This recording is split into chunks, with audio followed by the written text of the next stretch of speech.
ഇന്ന് നമ്മൾ മുള്ളൻ ചക്കേനെ കൊണ്ടൊരു തോരനാണ് ഉണ്ടാക്കാൻ പോകുന്നത്. മുള്ളൻ ചക്ക അരിഞ്ഞ് കുക്കറിലിട്ട് ഒറ്റ വിസിലടിച്ച ശേഷം നമ്മൾ ഓഫാക്കി അതിലുള്ള അരവ് തേങ്ങയും ചെറുള്ളിയും ചീരാപ്പറങ്കി നമ്മൾ ജാറിലിട്ട് ഒന്ന് അടിച്ചെടുക്കുക. എന്നിട്ട് നമ്മൾ വറവിടുക.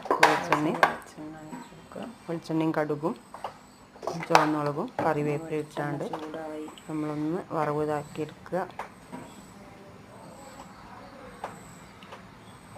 എണ്ണ ചൂടായി നമ്മൾ കടുക് ഇട്ട് കൊടുക്കാം.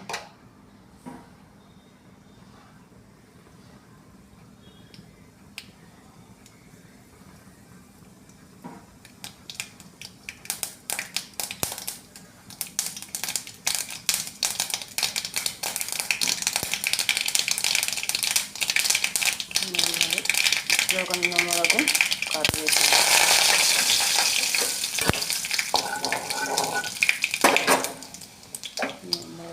ചക്ക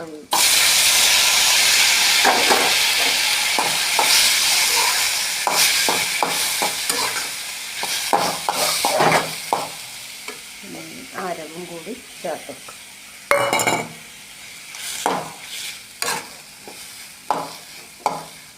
മുള്ളൻ ചക്കേനെ കൊണ്ടുള്ള റെസിപ്പി അടിപൊളിയായി, കുഴപ്പമില്ല.